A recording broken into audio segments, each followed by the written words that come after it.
Behöver du en bil? Mabe hyrbilar finns på över 150 platser i landet och vi har nästan lika många modeller att välja på. Mabe hyrbilar. Hyrbilar som passar dig.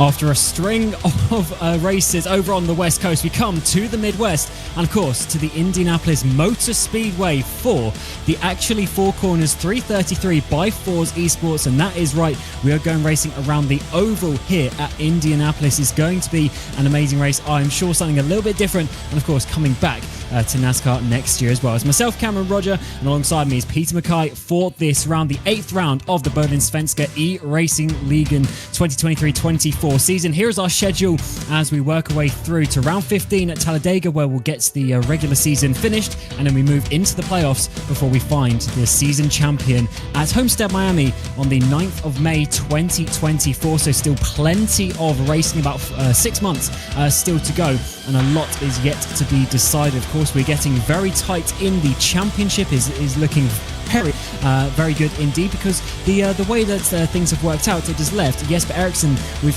3 race victories after taking victory last time out at Phoenix, and of course Eric Blix and Micah Hafliderson, and also Aronson getting those wins. But in behind, we're looking for the top 15 to get into the playoffs, and it's certainly very, very tight. Just a handful of points separating the drivers on that bubble. So that's really what we're looking out for over the course of the season. It's either get a race victory or work your way through the points, and especially the bonus points that come with these stages in this race. But I did say it is the IMS Speedway, and it's something, it's not been around for a couple of years, but it's certainly coming back. And Peter, it's going to be good fun, I'm sure, because as much when we get to sort of the open wheel racing around here, it's pretty much flat out. This is certainly going to be some actual corners and a bit of a test for the drivers.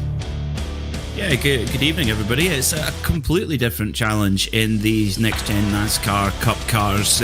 So much more weight than the Indy cars that Indianapolis is much better known for. So it's a completely different driving experience, completely different technique required. You're going to be on the brakes and down a gear for turn 1. Well, anyone who's ever driven an Indy car around here will know that that's quite a different experience. But tell you what really makes it exciting for the drivers behind the wheel, and we'll see how they race as well tonight.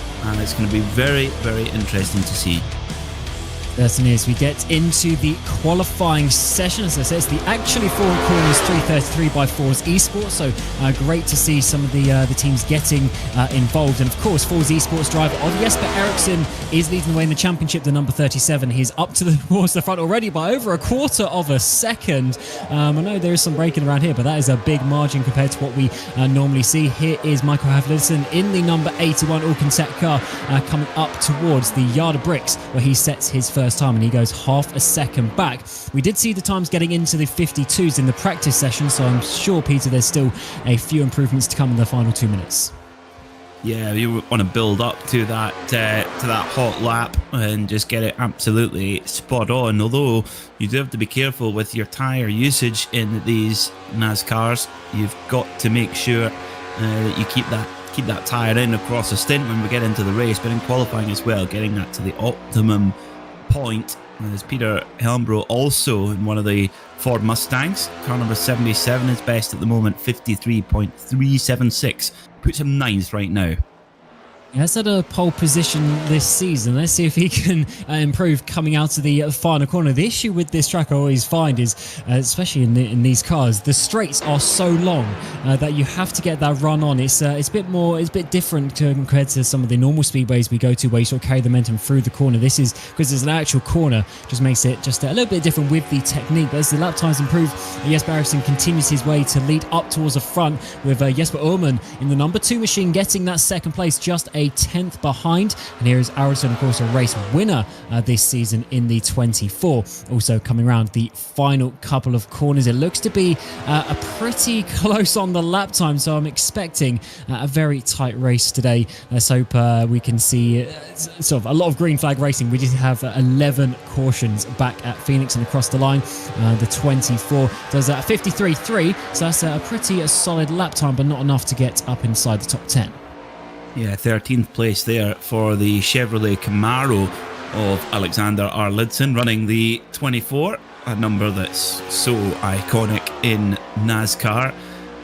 Daniel Solo, also plenty Ford Mustangs in the field. Of course, all the cars here on iRacing, they run identically, they just have different bodies, but performance-wise, they're absolutely the same. We should also see some Toyota Camrys as well, the 3 main manufacturers that you'll see in NASCAR in the real world, here on iRacing as well.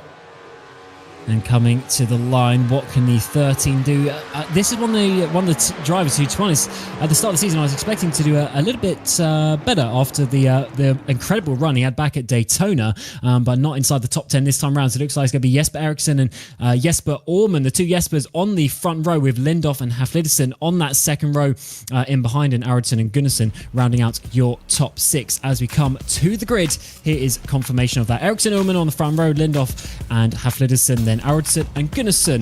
Of course, Gunnarsson, the reigning champion in that number 1 machine there on that 3rd row. Lundberg and Fredriksson will go from the 4th row, with Holmer, Helmbro, Salander and Solo rounding out your top 12 for this race. Eric Blixton, Jonas Skoglund are inside the top 7 rows. Bohlin and Anton Ullmann there inside your top 16. Bratberg and Johansson round out your top 18. Then Kenneth Tier and Holmgren inside your top 20. Holmgren's actually having a decent run over the course of the season. Håkan Schott is there in 21st, and of course one of the series admins, Linus Brustrom, who we would expect to get a race win this season, but he's down in 22nd place here, at least for qualifying. Robert Eriksson is in 23rd, and Jonas FORS is in 24th. And then we go on to what believes the final page for 30 drivers here today.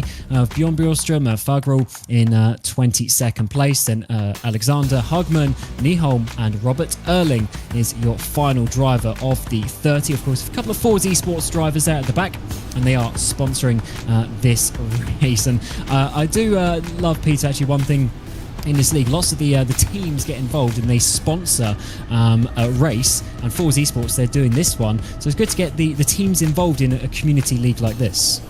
Yeah, it's fantastic, and that's really the big difference with sim racing as well, is that when you talk about teammates in sim racing, that genuinely means, if you said someone was your mate in real life, it means that you get on with them well. Usually teammates in outdoor motorsport, they're sworn enemies really, just in a light disguise, but the way that sim racing teams get together, it's very much more of a closer network of the drivers amongst themselves, but that obviously transfers in what the teams do as well. Brilliant to see that support, because to be honest, without sponsorship, wherever it comes from, we don't go motor racing.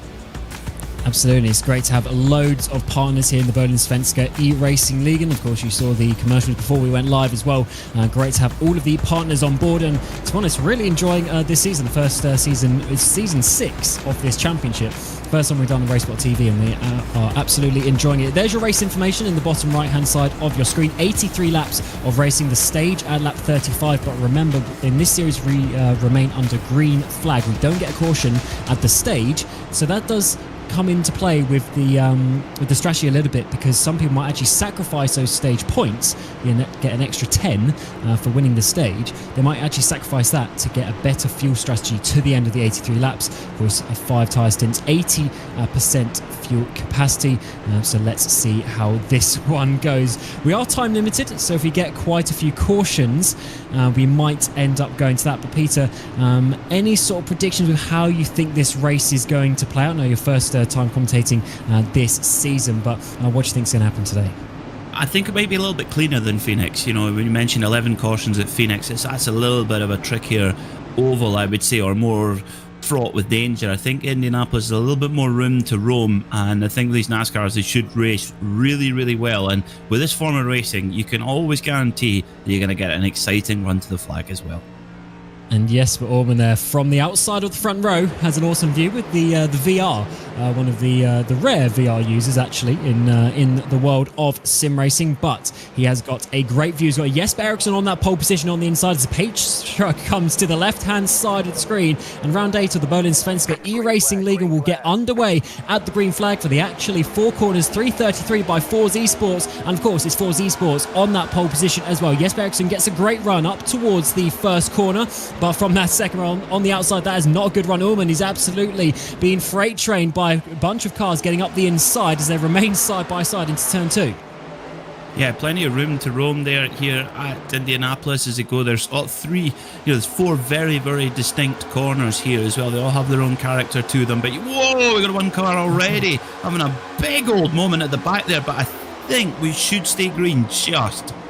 Oh yeah, it looks like we are. I think that was Kenneth Tier maybe dropping all the way down, and that is a huge moment already. And because we remain green flag racing, that's going to be a lot of time that he loses getting back up to speed. The slipstream will be quite an important factor as ever down these long straightaways. But as we come onto the front straight for the first time of asking, Jesper Eriksson leading Lindhoff, who's got up into that second row. Of course, his teammate there. Then we have Aronson, so it's FORS 1, 2, 3 up towards the front. Absolutely loving that one. 3 wide situation in towards turn 1. Someone's going to have to back out to that one, getting very tight. Lundberg in the yellow machine in the middle, so it's Gunnarsson on the outside who gets sent up towards the wall. Yeah, you've got to be careful because those walls are just like magnets. If you, like you say, if you get tight, or what we would refer to as understeer in the road racing world, you can very, very easily get up into that wall and it's game over. You do not want to throw it away at this very, very early stage of the race. Definitely don't. I think that was Lumbo there having another big moment there, dropping down a few positions in that yellow and purple machine, down to P12 now. He's got Solo just in front of him, and of course Gunnarsson just in behind. Gunnarsson, of course, involved in that moment in towards turn 1. Here's Kenneth Tier on the first lap, just a 3-wide situation. There might be Marcus Hagman or one of the FORS drivers, just a little bit of contact, and to be honest, Kenneth Tier saved that pretty well. That's an amazing save from Kenneth Tier, considering the speed there as well, and getting tapped on the quarter panel is always a recipe for a spin. And yeah, Kenneth did a super job to keep on top of that, and we'd be able to rejoin the race. And at this stage of the race, it's just so important to stay patient and eliminate the risk, because you know there's going to be some cautions, maybe not quite 11 like we saw at Phoenix last time out, but you just got to keep it steady, stay in the game until the end of the race. Really important. Yeah, that's probably the biggest factor is just looking at the long game in this series, in this championship. And we've seen a lot of times where drivers have sacrificed that stage, which is lap 35 today, and then they've gone on to be at least challenging for the race victory. You never know. It's all into the wall a little bit there. That was Ullman, of course, on your front row. Now dropping back, Fredriksson in the 112 machine is going to be getting up the inside towards turn 1. It's a long run, very long straights compared to some of the other tracks we've had so far this season, but he's managed to make that move. FORS eSports driver has got himself up into P5. Amazing to see number 37 of Jesper Eriksson, who's been the benchmark in terms of race wins so far this season. He's had 3 wins on the season in his FORS eSports machine, and he's looking strong running out front at the moment. And that's some drivers prefer just to get out there and lead, get out there and set a pace. Others are quite happy to just chill and just sit in the slipstream, sit and calm down and go for it later on in the race. But Eriksson, he's definitely the alpha male right now, right out front leading. Yeah, he's certainly is, as we see Oscar Fredriksson there looking very calm after making that move inside the top 5. And as you would expect, a few sort of seconds starting to separate out the field. Jesper Eriksson by 1 second up towards the front. Fredriksson now over a second behind Haflidsson as well, as there's a bit of a 3-way battle opening up for that second position. So it seems like it's not the absolute easiest to stay following around here. Of course, the corners have quite a bit of variance, and you have to break and down downshift, as you say, in qualifying, Peter. It's definitely not the easiest one to get into a bit of a flow. No, it's a huge challenge to drive these cars. I mean, the minimum weight for these cars with driver and fuel on board is 1,542 kilos or 3,400 pounds. They are seriously heavy beasts. So you've really got to be on it. I mean, they are a little bit friendlier than the previous generation car, which had an H pattern gearbox. Imagine that. These now have a slightly more modern sequential. These cars that were introduced at the beginning of 2022, but they are still an old school machine, proper pushrod V8, and we love them.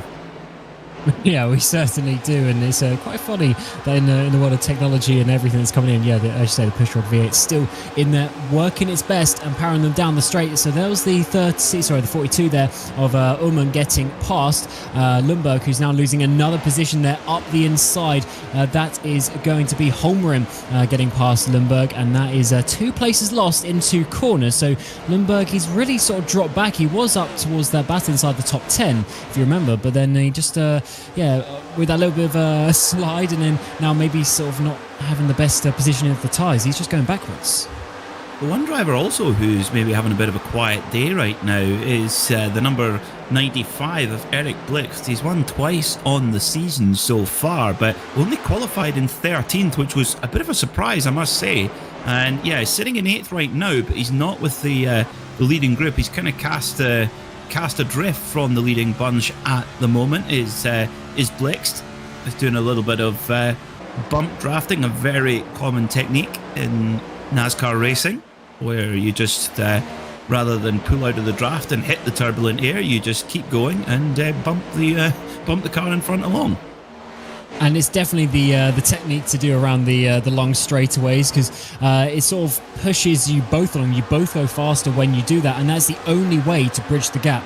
You can't do it yourself. You're just pushing through too much air. You need that little bit of extra power, basically, from the driver in behind. But you've got to be careful, because you don't want to sort of put the other driver off and get them sort of wiggling all over the track. Slander was a little bit wiggling towards turn 1 there, but hopefully his teammate of Blix can keep him in a straight line as they pull a bit of a train of cars behind, as well as Ullmann there just ahead of them, trying to, I don't know if that was a bit of a side, or maybe just trying to break the slipstream. Blix now, though, getting the run on this back straightaway in towards turn 3, should have that move done. And actually Salander is he's been offline in a couple of corners, and he's now losing a bit of momentum as Helmbro gets close behind. That was a really nicely set up move there from Blix. Just timed the run perfectly, and rather than going for the bump draft, decided, right, I'm gonna take this run and go with it. So next up, Ullmann in the number 2 car. That's where Blix will be hoping to try and tag on and basically just slowly but surely pick the way up the order. But I mean, a caution, of course, would change all of that. But right now, Blix settling in for the long haul just shows you that qualifying is really quite important to get away in that leading bunch. Yeah, it's not the be-all and end-all, but it's definitely a huge factor in this race, isn't it? It's the qualifying, especially if we go green flag racing, as you say. Cautions can, and they do change anything, because it completely ruins pit strategy. And I think one of the things to think about in this first stint is well, basically what we're seeing is 35 laps for the stage, but 30 laps-ish for a fuel tank, we're being told. So are you going to try and save those 5 laps, or are you going to try and wait for a caution? Or if you get a caution, do you then pit and go to the back of the pack? It's certainly a tricky one to work out. You've got to be thinking on your feet, and that's why it's never the easiest one. As we're on board with Lundberg, who I think has dropped back another position. Linus Brustrom, after a bit of not a great qualifying, is up inside the top 15, and he's certainly one from recent past who gets that strategy well. So definitely look out for Linus to jump up the way. It's certainly a difficult one, though. He's on his own a little bit there. Yeah, he wasn't necessarily looking forward to racing here at Indianapolis. Of course, not a traditional NASCAR circuit. Of course, many times the NASCAR Cup Series have come to this track, but it's not necessarily loved by many in the NASCAR fraternity. There's Linus behind the wheel, and he's got the proper NASCAR style wheel with the big rim on it as well. Proper. Yeah, he is out of anyone that I know in sim racing. He's probably the biggest one. Oh, Holm has just dropped back. Oh no, I thought he might have gone for a spin, but no, he hasn't. He's just dropped that to P10. But yeah, Linus Broström, he's probably the most fanatic driver out of any NASCAR fan I've ever seen. Of course, he was actually at Phoenix a couple weeks ago for the Championship 4 race there. He absolutely loves it, and he's got he's got hundreds and hundreds and hundreds of victories on the platform. Definitely knows what he's doing, and certainly one to look out for over the course of the season. It just hasn't quite been there for him, unfortunately. He is sat in 4th place in the championship, but the issue is that he misses that all-important race victory that would guarantee him. Of course, there's 15 rounds of the regular season championship, top 15 going to the playoffs. So in theory, one person, could get 15 people could get one win each, but of course, we've got double victories, and therefore that takes away some places. As Lundberg gets sent up high, we go 3 wide on the apex of turn 1, and Lundberg just about keeps it on the track. It's all looking so calm, and it just takes one ever so slight just stumble, and it can just trigger a whole incident. And they're very nearly the car getting up there into the wall. So easy to just get really, really tight, and the front just pushes away, and there's just nothing you can do. It's such an art form. If you're watching, you're thinking, oh, this is fairly simple. It's an oval with 4 corners. Easy. It is not easy. First taker on pit road, lap 13. That's very early. That certainly is. Daniel Solo in the 13 machine, it looks like, has come into the pit lane. I wonder what is going on there, because as you say, that is very early indeed. We're not even halfway into the stage, lap 35, but what it does leave is 70 laps to go. That's also a bit of a stretch for 2 stints to the end. So I wonder if there was a bit of an issue, as we might see what caused that. Yeah, no tyres, because of course only got 5 tyre sets. You want to keep them for later in the race, and yeah, took some fuel on, but I think maybe it's got to be some form of repair, you would imagine, for Solo, unless he's made an error not putting enough fuel in the car at the start of the race. Let's really hope that that's not the case. That would be a shame. Yeah, it is possible, and stranger things have happened, but a green flag... Yeah, green flag pit stop is always weird, though, because you just lose so much time. So, yeah, you often just want to hold out for the caution until you literally have to pit if you get a really, really long green flag run. Certainly an interesting one. Maybe it'll work out. We'll have to see later on. But if he goes a lap down, then that is going to make his day a little bit more difficult for that one. As we see the 81 here of Haflidsson in the Alcantech team running through turn 3 right now. He's in 5th place so far. He's got Aracingligan, although Aracing's actually got a little bit high there up towards turn 3, as he's going to have to, doesn't really have a choice to dive down the inside of turn 4 there. The door opened up, and to keep the momentum going, he had to just slide on through. You've got to pick your battles, and you've got to play the long game, and Araldson there took full... he knew that Haflidsson, as soon as he made that tiny little wobble, he knew that Haflidsson was going to come through, and just straighten the steering up a little bit, let him by, and back in the power that little bit earlier. Just a little bit of a lift, and just living to fight another day. And the main thing as well is don't abuse the tyre. Keep the tyre in as best as you possibly can, and maintain the speed as best as you can with the minimum amount of tyre wear. But that is so easy to say, it's so difficult to do, and that's one of the real art forms of this type of motorsport. It's and of course it's just what always amazes me, Cam, is just the sheer weight of these cars and the corner speed that they're still capable of, considering their weight and lack of downforce. There isn't really any downforce.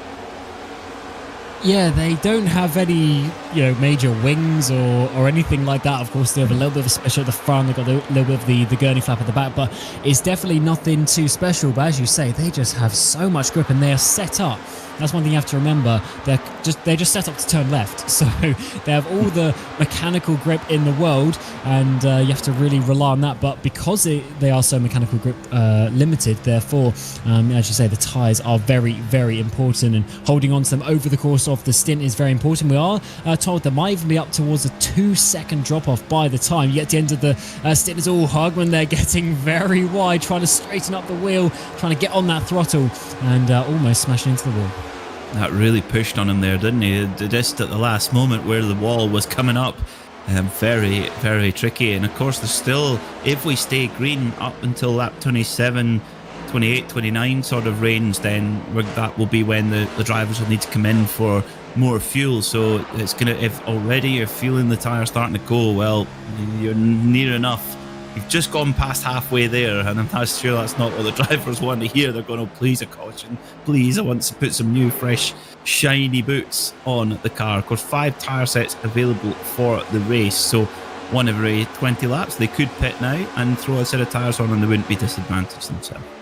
And they always generally work out quite nice. So there we're seeing there a bit of a battle in towards turn 3. Havlidsen thinking he got himself up towards the podium, but Fredriksson trying to come back. That's getting tight between the three of them all. Bit of contact being made. The 24 has to get out of that slightly on the back of it as they all somehow keep the momentum going. But that was some lovely racing there, just sliding through. It's not the widest track in the world, to be honest, and it's a very one-line situation. We get another driver in the background coming down. A couple of drivers actually coming down pit road. So interesting, they've gone for that early stop and the early strategy. There's Gunnarsson, the number 1 Alcantech car, and then Linus Brewster in the 71 Bright eSports coming into the pit lane. So not exactly teammates, but pitting on the same lap. So definitely some strategy coming for these drivers.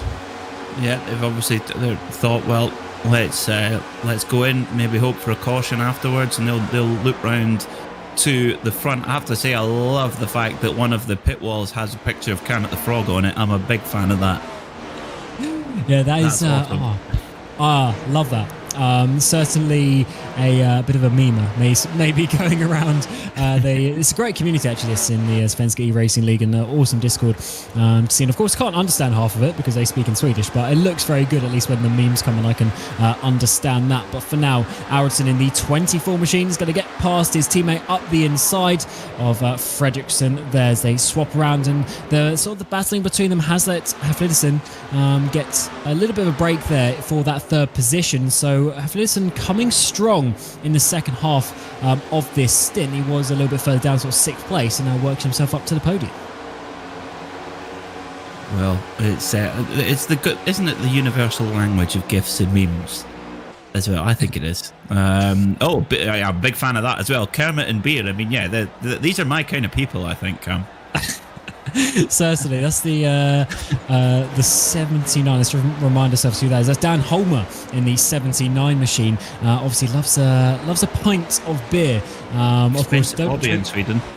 Yeah, that is very true. Very expensive, not the cheapest country in the world. And also, don't drink and drive. I know some people love that in a bit of sim racing world, but definitely not in the real world, please. That is not what we advise. Here's Dan Holmer. There he is in the 10th position so far for Bright eSports, and a very bright livery to go along with that one. And he's actually had a good run. I believe he's got a podium this season, I think, as well. Definitely having some strong results. Currently sitting down inside that top 10. Remember, the top 10 get the points when we get to the stage of lap 35. So 10 points for the win, and then going down by 1 point to 1 point for 10th position. As you get another driver coming into the pit lane. Interesting. That is Gunnarsson there in the 52 machine. Or Johansson, I should say. Yeah, and tyres going on there as well. Of course, one of the big changes for this new generation NASCAR, which came in 2022, was the change to a single lug nut rather than having to remove the 5 lug nuts like you would if you were changing a tyre by the side of the road on your road car. So now it's just single nut, gun goes on, off comes the wheel. I have to say, I'm going to miss the 5 lug nuts on the NASCAR just for the sound effects more than anything.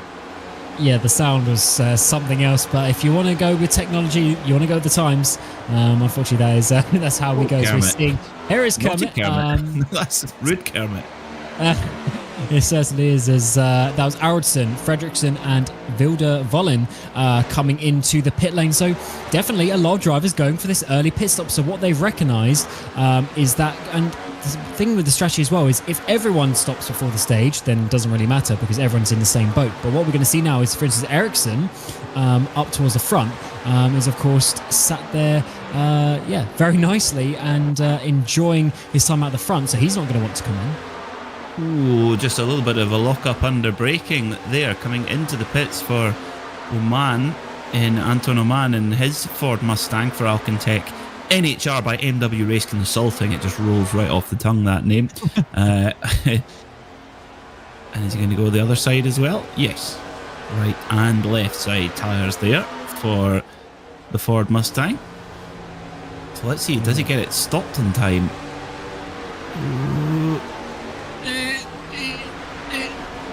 I'm not sure. Hard to tell. Yeah, I'm not sure about that one. Oh, God, that braking zone is so long.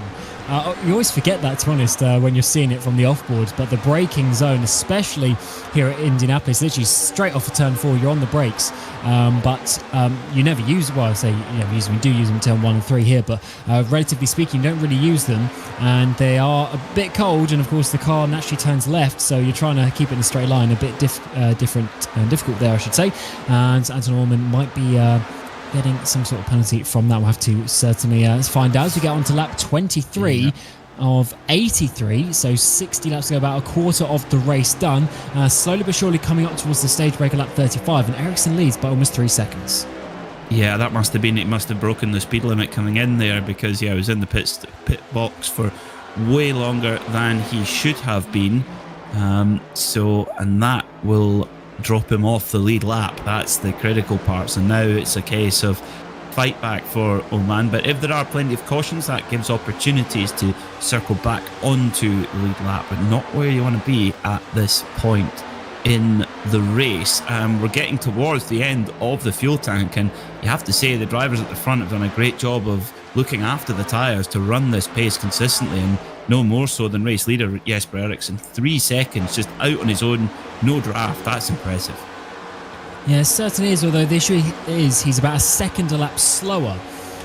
So if we end up seeing a green flag pit stop from Ericsson, then he's possibly going to be undercut a little bit by the drivers in behind. The only good thing for him is that he's obviously had a pretty big lead, so they'll have to do quite a few laps of an undercut to try and work that back down, as we've seen Sland and Holmer having a great battle for his currently P6 and 7 on the track. As we do see Ericsson come into the pit lane, we also see Jesper Orman, Eric Blix all come in on lap 24. So it certainly looks like the drivers aren't running out the fuel tank. They see potentially it's something to do with the way the tyres are working or something like that. They want to get into the pit lane early. And they want to use that risk of a green flag pit stop. It's certainly an interesting one. This is something we haven't really seen this season either. Well, it's quite a different circuit, to some of the other places we've been. I mean, you compare it to Bristol, for example. I mean, it's just completely different category of motor racing almost. Yes, it's an oval, but it's just so different the way you go about things. But yeah, all green flag running so far. Would you have expected that, Cam? I'm not sure if I would. First 25 laps all green. I mean, sometimes we've seen this in this series this season. We see the first sort of third of a race go green, and then the issue is once you get that first caution, as the saying goes, caution breed cautions, and they start to come back. So I think, yeah, if you get into a bit of a rhythm around here, it can get quite one line, and is also somewhat difficult actually to crash on your own around here. It's a bit of a pushing track rather than a loose track, so it's definitely a little bit more in favour of the drivers there. So to be honest, I probably would expect this. We did get very lucky, of course. Kenneth T had a big moment on the exit of turn 2 on the first lap, but we managed to stay green flag racing. As we see a few more drivers into the pit lane. That's Lindhoff in your foreground. In the background we've got Bratberg and Erling as well, all coming in. Definitely a mix of strategies, because we saw the first stop was at lap 13 or so, and another 13 laps later we still have drivers staying out. Yeah, so going long into the race, Haflidsson has just come in, so Salander be the next one, really stretching the tank as long as it can possibly go. Haflidsson, there he is in the Alcantech Ford Mustang. Great looking machine. I do like the Tony the Tiger-esque stripes as well. That's very cool. Yeah, it's not just the sort of orange. Yeah, he's definitely gone for a bit of a design. That is what we want to see. Yeah, this, as mentioned earlier, actually, there's a great community. They certainly love to get involved with all that sort of stuff. And there he is, the 81, coming back out onto the road. This leaves Salander and Holmer leading so far. Skoglund and Hagman also in behind. Hagman pretty much from the back of the field. Now up inside the top 4 on the track. Of course, that will change when you come into the pit lane. But certainly this is potentially the moment. If any of these drivers want to or could have saved a load of fuel, this is potentially the moment for them to do so. Lap 35 and the stage points coming up very, very quickly. But as it stands, they are getting close to what we were told about lap 30 for a normal fuel tank. Let's see if they're saving fuel. Yeah, it's. I think it's going to be a big ask. You know, you're asking for 15 miles to stretch, which that's a lot of fuel to save. Unless we get a caution, of course. The difference between the green and the caution is enormous in terms of fuel usage. I mean, these cars, that when they're at caution speed or yellow flag speed, it's the engine's barely ticking over, whereas at these speeds they are going through huge amounts of fuel every single lap. Kenneth Tier on a great recovery, actually, up to 7th. Remember, in the first couple of laps, he had a big moment, got a little bit of a tap and wiggle on, and nearly ended up in the fence on those first couple of laps, but up into the top 10. Fantastic. Yeah, he's doing good, and only 13 seconds off the lead as well. Obviously, Salander was a few seconds off, but still a very nice drive working out for him. As we're getting to lap 29 now of 83, so about a third of the way through the race. Of course, the actually Four Corners 333 by FORS eSPORTS, great name there. FORS eSPORTS getting involved in their man Jesper Eriksson was leading the way before this first round of pit stops. That has left the strategy up in the air for now. You see the drivers sliding their way through turn 3 into 4. And this is around the time that we were saying maybe the fuel tank is going to be empty. But no, they continue for another lap. So they are going to go on to lap 30 at least. Maybe hoping for a caution. Maybe hoping for those extra 10 points that come with the stage win. Well, it's almost... yeah, it's like that's the strategy that they're going for. And of course, you've got to think as well is that the tyres got to be absolutely finished now as well. Those Goodyear tyres well past their best after 30 hard laps of running. You know, that's, what do I do? Quick maths, that's 75 miles. So it's really, that's a lot of stress on the tyre. And yeah, they'll be ready for the trash, as they say, over the pond. Yeah, it's 75 miles, which if you go to your local tyre shop and you go to ask for some tyres, they're going to say probably, what, 10,000 miles, 20,000 miles on tyres, and these get, not that many miles at all. So all they do come into the pit lane, they're side by side, end of lap 30, so they went as long as they could, but a caution has not come, so they're going to have to come into the pit lane. Salander, Holmer, Skoglund and Hagman all into the pit lane. That leaves Håkan Schott to go to the front of the pack. Or does he actually come in? No, he does. He stays out along with the other Ericsson, Robert Ericsson, there in the 35 machine. They stay out as maybe they are trying to get to that lap 35 and sneak those extra points. But as everyone pretty much is pit, that leaves Jesper Eriksson in 4th place, just 10 seconds off the lead despite having a green flag pit stop. So the tyres going on, virtual pit crew going to work, fuel going in, and yeah, last few takers for pit work. Yeah, only 3 more, Schott, Ericsson and Tier now to come in for their stop. Also, yeah, we've just seen Daniel Holmer and Amelie Fagrel come in for theirs. So Holmer back. A really tricky pit exit here as well at Indianapolis, where you've got to try and maximise that corner speed. You're on cold tyres, you're trying to open up that power as quick as possible and get onto the straight, and hopefully you'll come out and where you can pick up a bit of a train from someone. And for Holmer, that's exactly what's happened. Yeah, it takes a long time to get back up to speed. As you can see, Lundberg there might actually get the run in towards turn 3 because Holmer on the outside is still not completely up at full racing speed, and he certainly should have that completed as we get towards turn 4. Add another pitter there of Kenneth Tier, which leaves just 2 cars out yet to pit up towards the front, but Ericsson is massively fast. He was 2.5 seconds faster on the previous lap than Håkan Schott. So this is I guess a hope. Just a hope that there's maybe a caution, there's maybe something for the 101 machine to try and get this stage victory at lap 35. He's on old tyres, but no, he can't make it because he comes into the pit lane along with Robert Eriksson. They tried their best to stay out for long enough, and it might help them a bit later on, actually, in terms of the amount of fuel that they have to take. They've got to take a lot less than other people, but now they come into pit lane. That leaves Jesper Eriksson to the front with his guys' teammates, actually even 3 of his teammates in behind. Fredriksson is in second, Aronson third, and then Lindhoff in 4th place. All 4's eSports up towards the front of the race that they are sponsoring as we get towards the end of the first stage. Well, that's always a good thing. You know, we saw last weekend at Rally Japan in Toyota City, Toyota scored a 1-2-3. So it's that's definitely what you got to do if your team are involved.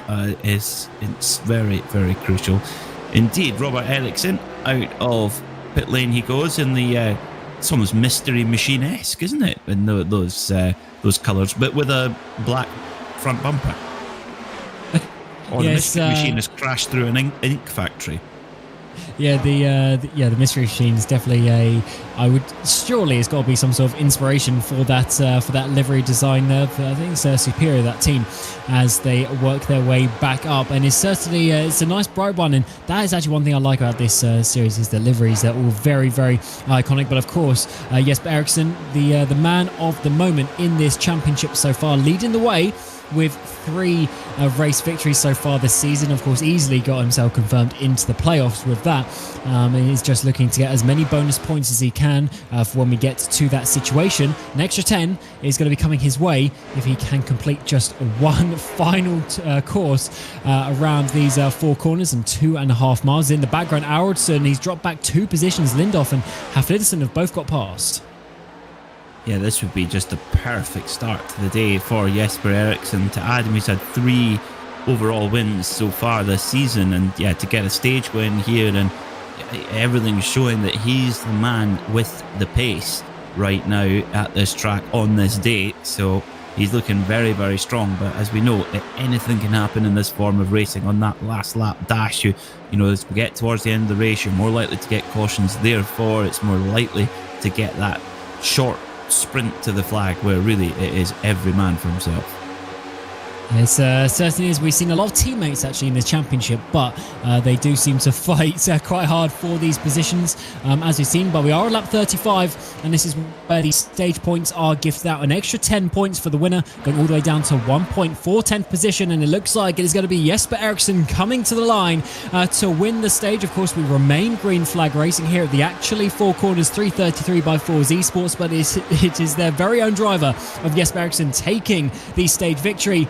And the 10 bonus points that come with that, that's going to be very helpful in his championship, because in terms of the point standings, he is behind Eric Blixt mostly because of the sort of reduction in the stage points. But of course, Lindhoff gets that 2nd place and Fredriksson in 3rd, but it is a very tight battle as we remain green flag coming to half race distance. Yeah, brilliant stuff. Perfect execution so far from Eriksson, and yeah, he's continuing to increase that gap. When he came out of the pits, his gap was fairly similar to what it was when the pit stop cycle began, but now it's growing, now up to 4.2 seconds from car number 8, the Chevy Camaro of Henrik Lindhoff. So it's a Chevy 1-2 right now, with the first of the Fords in 3rd, and the first 2 are to Camry all the way back in 16th.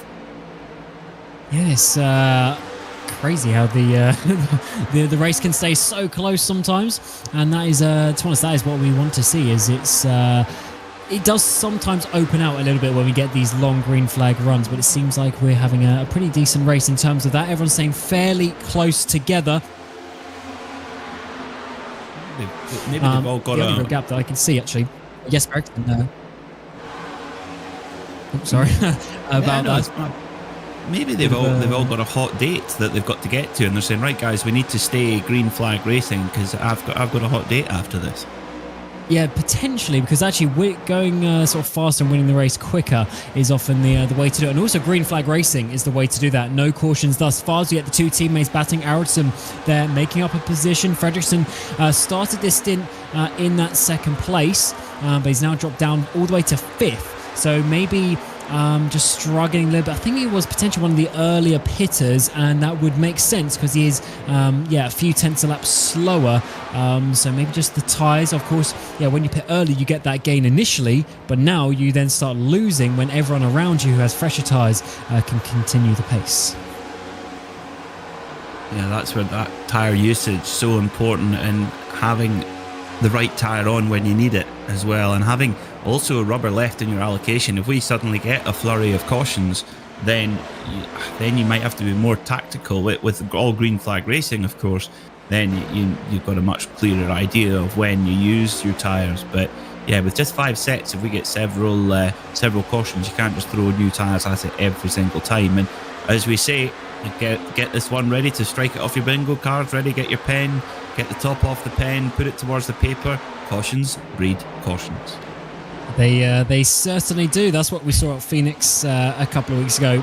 It was green, and then as soon as we saw that first caution, it just went all crazy for the next sort of 30-45 minutes. And surprisingly, we haven't actually got one so far. Was expecting one by this point in the race. Very close to half race distance. There's Barney. He is waiting. He's got that yellow flag in his hand, but he does not need to throw it just yet. Oh! No way. Who called that? That is the chances. I please, can someone explain how that is possible? There's been a huge crash on the front straight as well. That is a weird place to have an accident, and that is complete coincidence, ladies and gentlemen. But we have had an accident, and that has brought out the first caution of the day.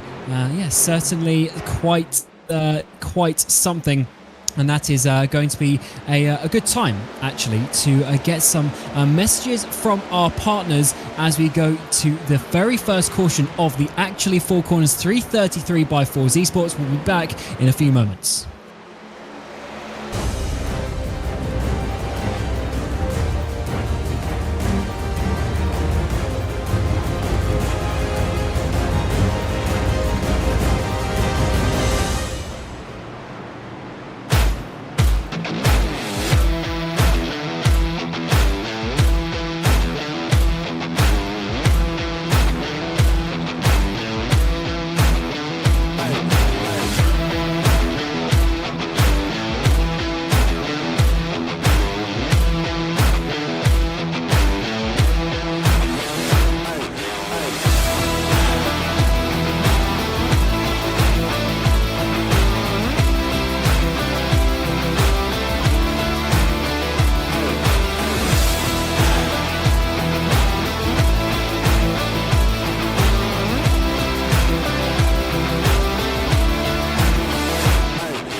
Behöver du en bil? Mobi hyrbilar finns på över 150 platser i landet och vi har nästan lika många modeller att välja på. Mobi hyrbilar. Hyrbilar som passar dig.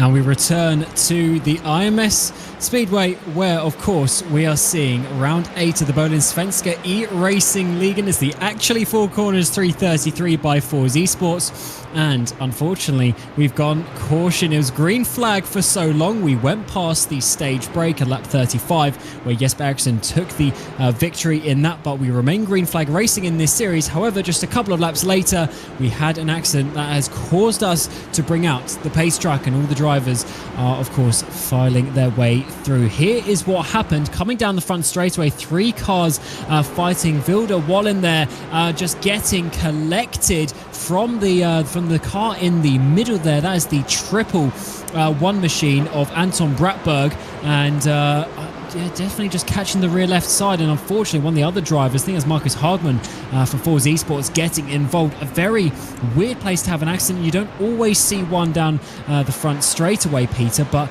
it certainly brought out the caution. Yeah, it did. It just seemed, it was almost as if they thought, oh, well, I'm clear to move across, and definitely wasn't clear to move across. So the mystery machine gets in a little bit of bother. I mean, we're deflecting from the true most important point of that whole scenario. Cam, was when we panned the camera to Barney, and Barney's like, "Oh, I'm on camera. All right, yellow flag. Yeah, good." That looks like it was scripted. That absolutely so was pure. not.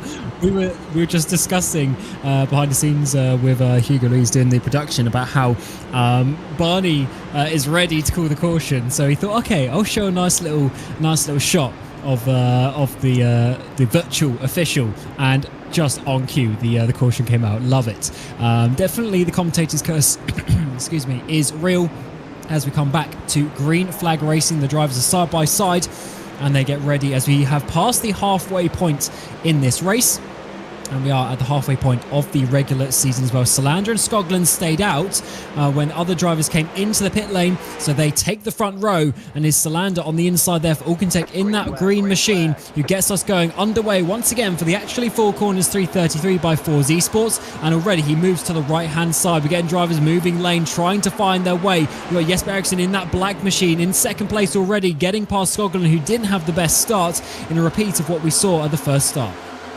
Yeah, and it's Selander and Skoglund who have not been to pit road under that caution period. They're at 12 laps each on their stint, so they're about halfway through the fuel tank stint, or around about halfway through to where we saw drivers pitting at least. But already Jesper Eriksson in the black and red machine there, car number 37, already looking racy. He's led by far and away the most laps. He's led almost every lap before that caution, and he's just looking very menacing there behind Selander. And with Selander with, well, not a great deal of tyre left compared to the fresh boots on Jesper Eriksson, this should be very much of a formality. Yeah, there's going to be some lap time difference between the two, as we're also getting Havlidsson diving up the inside. Of course, Selander, his teammates, not going to be fighting him too hard, knowing he's on older tyres. But I don't know if this is going to work out. Staying out on older tyres is potentially good if there's points up for for grabs. But as there's not at this point in the race, I don't know how this is going to work, because they're just going to be dropping way back to the back of the pack. And of course, everyone being so close together, you can lose a lot of position. So Jesper Eriksson has got to the front, Havlidsson in second place. But in the background, we've also got a few drivers jumping up. Blixter's got himself involved. He hasn't really been in that top battle so far, but he's there currently in that 5th place, as they're all getting very tight there through 3 and 4. Incredible with Havlidsson as well. He's on exactly the same age of tyre as Eriksson, 3 laps, so they put it both on at the caution there. But it is amazing how just Eriksson just gets the boogie on in that Camaro straight away and pulls a couple of car lengths seemingly with ease, and clearly wanting to get a move on, break the draft back to Havlidsson. He's going to have to use a bit more tyre to do that, but he clearly feels like this is the strategy he wants to do: get out front and just demoralise the competition. And he's looking very, very fast today, very racy. I think he has got the fastest lap of the race at the moment in time as well, just showing that. But we are seeing there's Eric Blix now getting in behind his teammate of Salander as he slides through the 24 of Araldson. So it's definitely Alcantech versus FORS in the battles up towards the front so far, all inside the top 6 as they come onto this front straight away. Blix should be able to have that, but the issue is for him, he's just going to be slipstreaming Araldson to try and get past the land. It's going to be a difficult job to hold on the outside, but also Blix may be having a difficult job to hold on to his position up the inside of turn 1. He's going to hold it around the outside. Saland is going to come back very close between the pair as almost 3 wide a little bit coming towards turn number 2 as Lindoff tries to make it 3 wide. Yeah, Blix just tries to, a championship leader, of course, he's just trying to keep out of the melee behind, and I think he might well be able to do that as Salander on the older tyres gets absolutely swamped by the drivers on the new tyres, and you can just see the difference there. Araldson just slides through in the 24. Camaro, absolutely no problem at all. Ooh, car hard in the wall there. Several cars hard in the wall there. Yeah, I think there's about 3 cars all running wide in turn 3, and I will always say about this track, turn 3 is the hardest corner. I don't know what it is about it. Obviously the cambers and maybe the angles of the corner is ever so slightly different, but turn 3 is just so difficult, and you often see the cars run wide as we're getting almost 3 wide once more in the background there, trying to slide their way through. I think that was Fredriksson and Holmgren and also Linus Broström trying to make it 3 wide for half a moment, but not this time around. Fredriksson, of course, was running up in second place at one point, dropped back just before their caution, and then he's dropped back even further. He's massively behind. In the background though, someone has gone off. Is that going to be a caution, or do we remain green flag? I think we just about remain green flag like we did on the first lap. Yeah, very close. There is at least a little bit of room there on the left. There's a little bit of grass and that's Jesper Orman. Oh, that's a heart stopper. He actually got even better, got it onto that very small tarmac paved area, and that was it. Gave him enough time to gather the car up and keep it out of the wall. But breathe a very small sigh of relief there. That was close.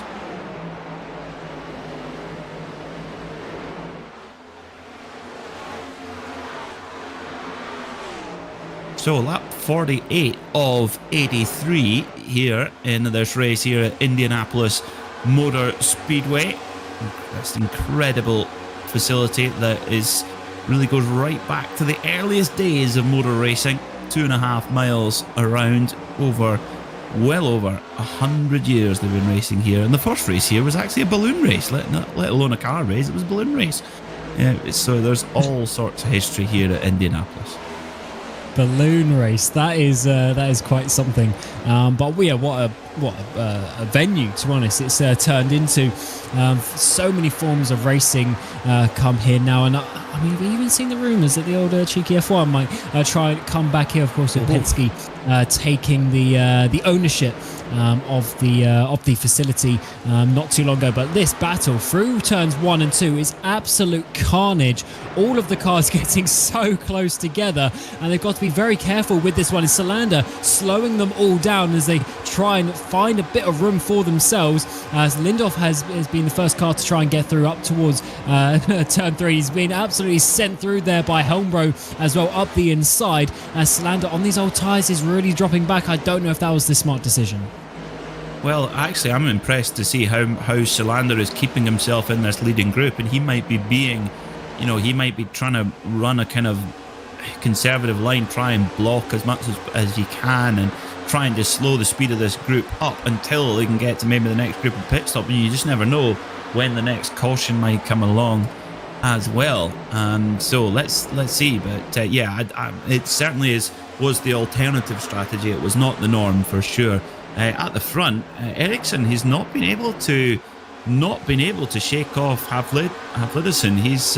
Havlidsson is keeping Ericsson honest, just staying in the draft and no more. And then Blixt has actually been able to break away from the kind of second major group. So Blixt is kind of out in no man's land at the moment, but he is in third.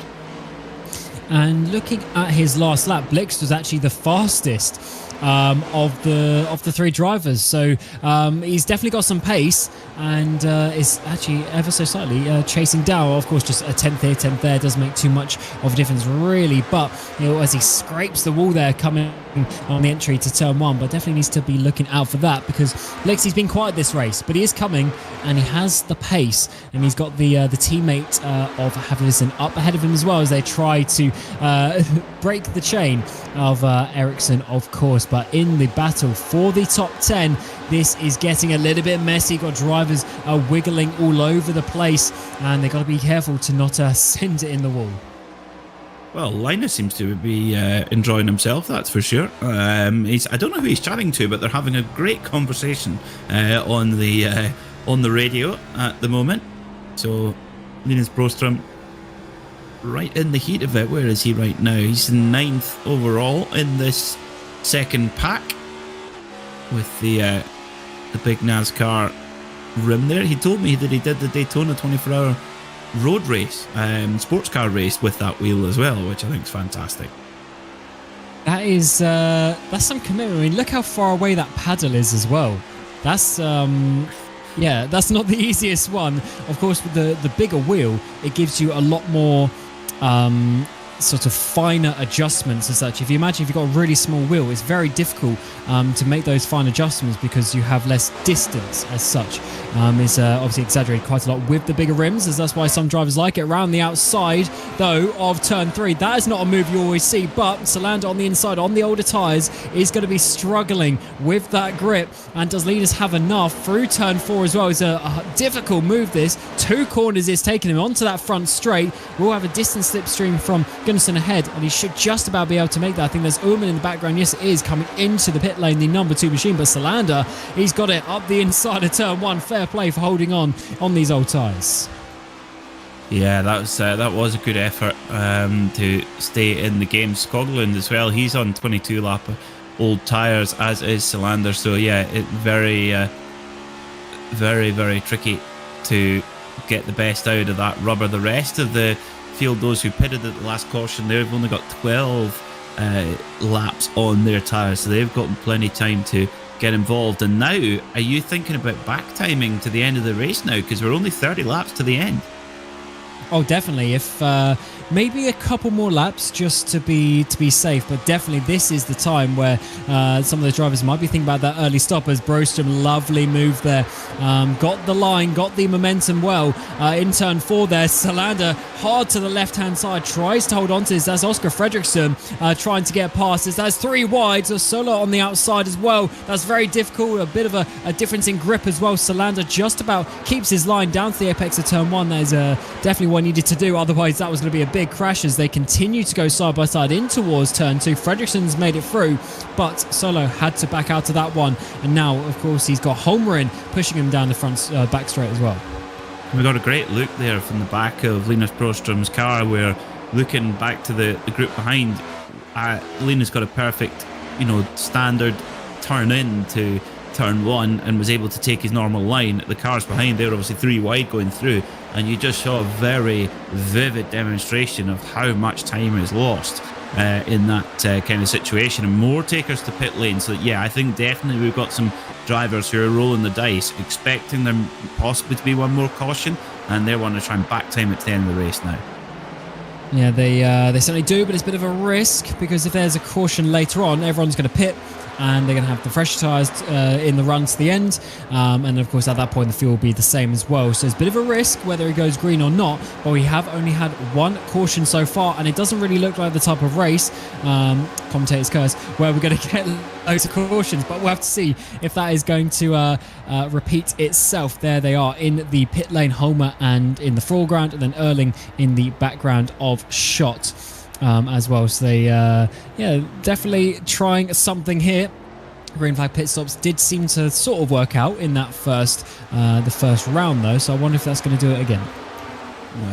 Well, it's gonna get nervy and nervier as we head towards the end. There'll be some drivers going, "Oh, please have a caution, please," and others going, "Oh, please stay green, please stay green." That's one of the fascinating aspects of this category of motorsport, where a lot of it is kind of, you are taking an educated bet on what it might be. And of course, there's certain circuits where certain tracks where you're much more likely to get cautions. It seems it's been a lot cleaner today as we thought it might be. Like you said, Cam, definitely not the 11 cautions of Phoenix anyway.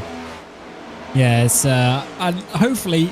Actually, I don't think we've even got enough time now to get up to 11 cautions.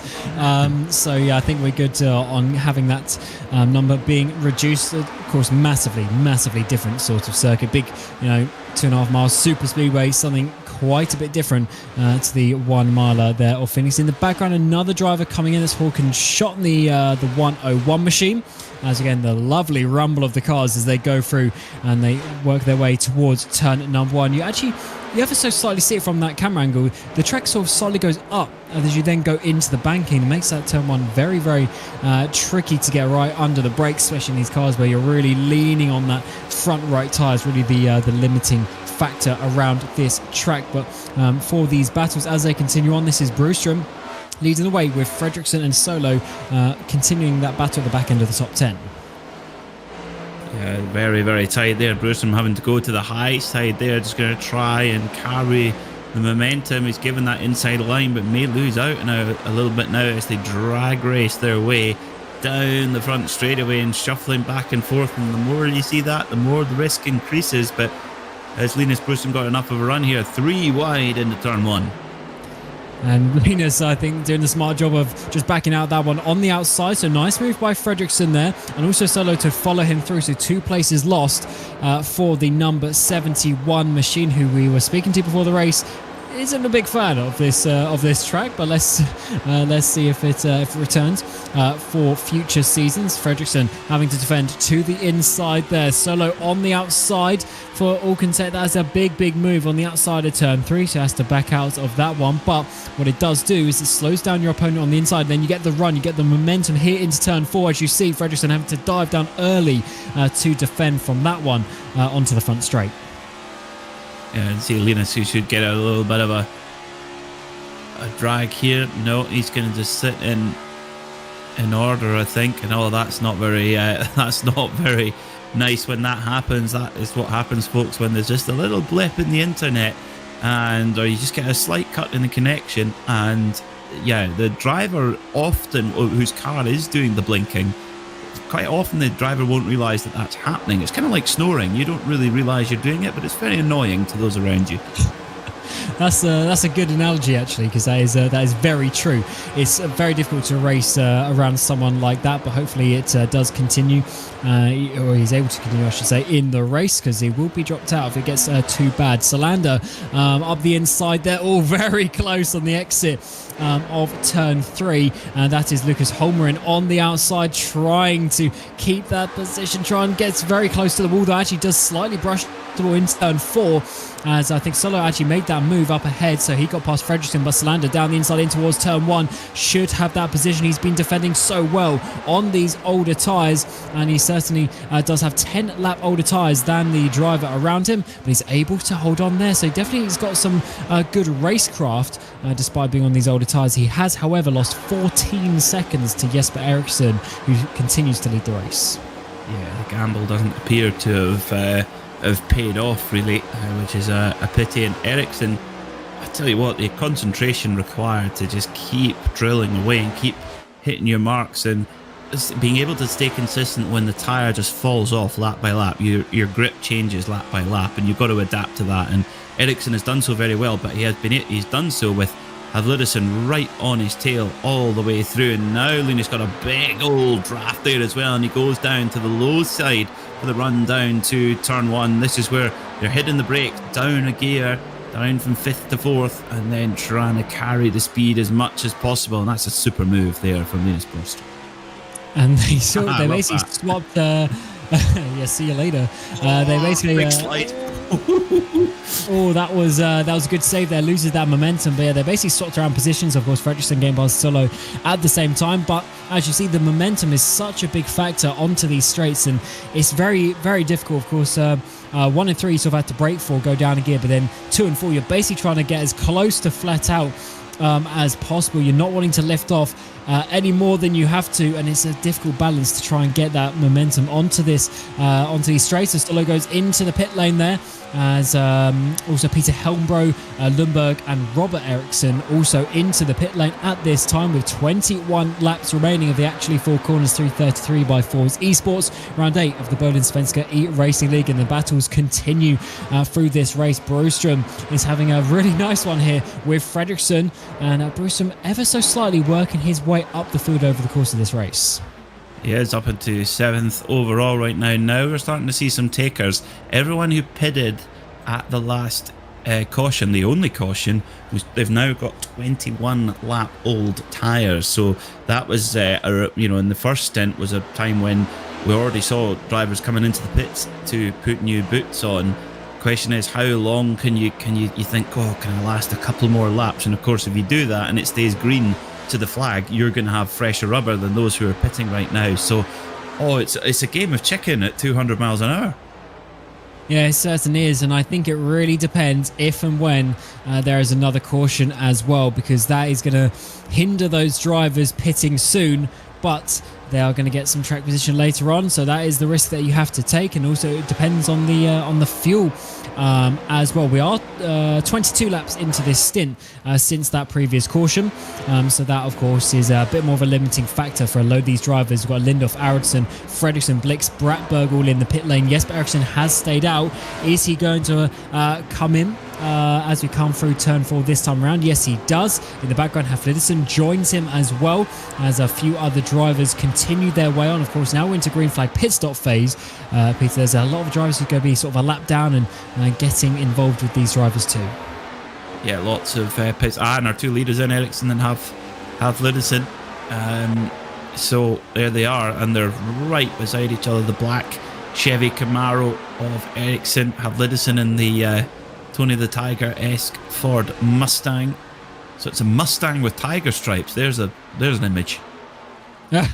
That is that's something that you probably see in a lab somewhere, I'm sure. As Jesper Eriksson, as ever, he's very deadpanned when he races. He's a very energetic person when he comes to the interviews, but when he's racing, he keeps very calm. As Gunnarsson, Holmgren and Tier add to the list of drivers. So this should be another 22-lap stint to the end, including this one. So that's pretty much splitting the difference 50-50 since the caution. So actually that makes sense that they're coming in this lap, and it looks like it's going to remain a 1v1 battle between the 37 and the 81 in this final stint of the race. Well, now this is the question. Can Haflidsson run the pace of Eriksson, or does Eriksson try to break Haflidsson here and use up too much tyre doing it and then lose out on the sprint to the flag? So many permutations right now for this race. Driver on a Mustang up the back gets into the wall coming out of turn 4. And even Haflidsson just scraping it on the way in as well, using every last bit of the track and more.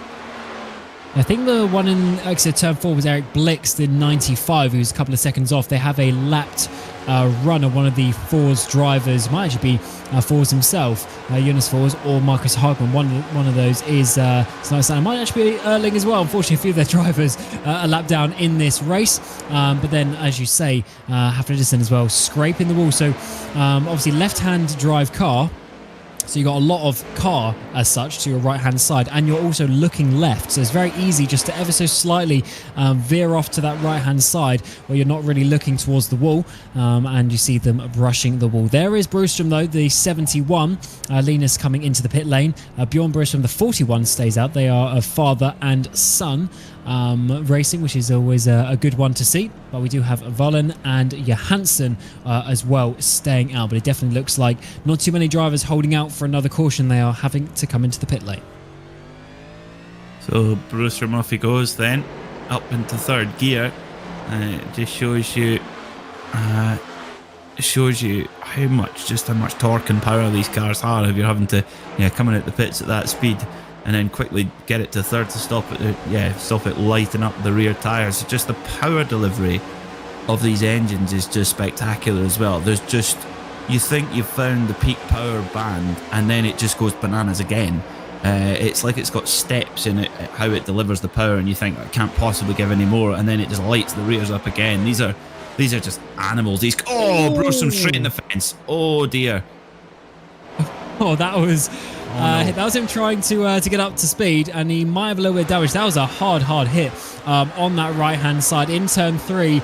Of course, on his outlap hit, hard defense to the inside as well, trying not to lose further places up the inside. And actually, you're trying to see, is that actually for position? As he's currently in that 18th position so far. Not the ideal place that he would have wanted. Yeah, that was Holmgren just sliding up the inside there very aggressively through turns 1 and 2. But wow, that was a moment for Broström.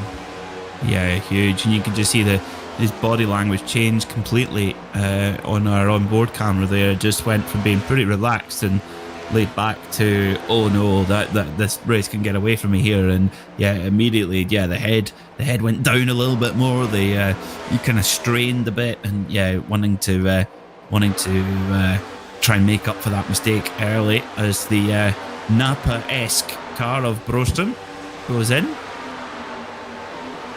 So we have the mystery machine, isn't it?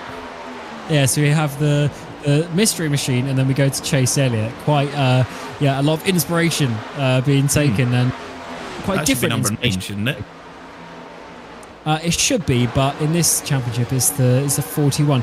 Do we actually have the number 9 out on track? Now, I don't believe we do, so it is available.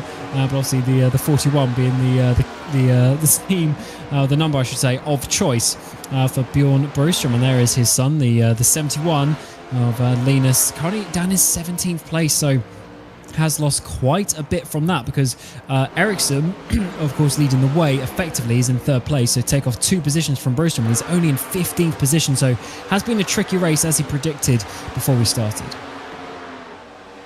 Love the fact that there's father and son. That's brilliant. You see brothers quite a lot and what have you, but yeah, father and son quite rare in the sim racing world. Whoa, big wiggle there for the Alcantech Ford Mustang. Oof, yeah, there's a lot of more body language in the cars and coming into this latter part of the race. Yeah, I think it's a mixture of them starting to push, and also maybe the tyre wear as such, but of course they are on they've had the pit stops. They're on fairly new tyres now, but I think might just be the pushing as such. Lap 70 of 83 for the actually 4 corners 3:33 by FORS eSport, as Johansson is into the pit lane. That leaves Bohlin, the only car out towards the front side by side.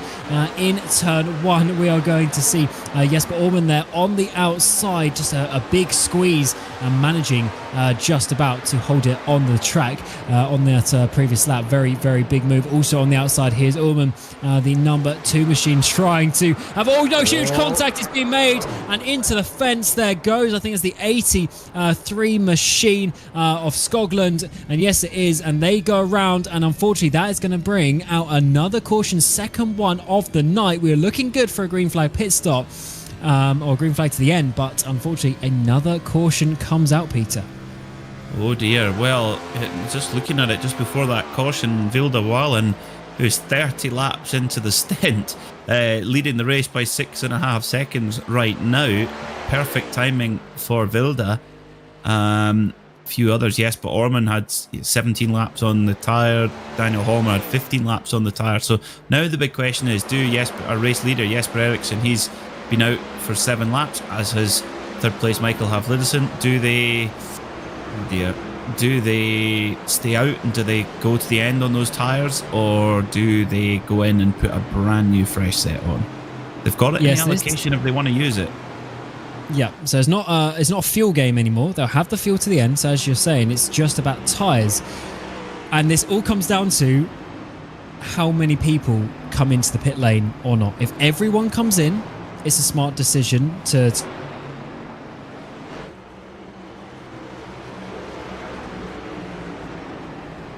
So what's going to happen here then? What are our leaders going to do? I think we know what Vilda Bohlin's going to do, and this is where the dummies can sometimes go on. Oh Oh, big dummy there from Havlirisson, and it was too late if Ericsson was going to go in. So, all sorts of fun and games going on at the pit entry. We do have a few takers coming in. Valen, that's not a surprise. She was on her 30th lap with a few others. Gunnarsson, Holmer, Ormond, Skoglund, Schott, Lundberg, Fagerl, Oman as well, all coming in to the pit lane. Throwing the dice here, going to get the new tyres on, so they've got fresh boots for the run to the flag. Yeah, certainly the boots I think are going to be a big one. It's what we saw really at where was it? Was it Kansas? I think second race of the season. Jesper Eriksson, he took the fresh rubber, and we weren't sure if it was going to work, but that day he did. He had to make some big moves to make that one work. But certainly it's something that can work if it remains green flag racing. The issue is, if you pit, others don't, you go back to the back of the line. But then if it goes caution after caution to the end of the race, you then don't have that time to gain back. So I think that's why Ericsson and Havlirisson and a few others have decided to stay out, just to confirm that track position. And with what they are now, 8 lap old tyres, I think they should be okay. Well, like you say, if it's all the same as everybody, then yeah, it's a fair fight. Question is, when will we go back green? It's going to be a fair sprint to the flag. Lights still on the iRacing pace truck at the moment, which I believe is brand neutral. Looks like a Chevy Silverado to me, though. Yeah, I think, I'm not sure if that is a branded one, but as you say, lights are on. Have they actually just come out as they're going across the line? Yep, they're going back into side-by-side, which means we're going to be going back to green flag racing at the end of this one. 10 laps it is going to be, and that is going to be a short but fast sprint to the end. Jesper Eriksson has led most of the race, and basically all of the race. Of course, he's gone back in terms of when they've done the pit stop, but in terms of the leading pack, he's always been at the front. But Havlirisson and Blixt, maybe the teammates can work together to try and get this race victory. Ooh, well, that's where if you've got allies in that front group, it makes such a difference in this form of motorsport. So all of a sudden, it looks like we've had the field depleted. There's a few others just trying to catch up after their pit stops, but Ericsson, 3 wins on the season, more than any other driver. Can he make it 4? If Blixt were to win, he would tie Ericsson 3 wins apiece. Blixt is your championship leader right now, but Ericsson, he has been the man to beat so far in terms of race wins.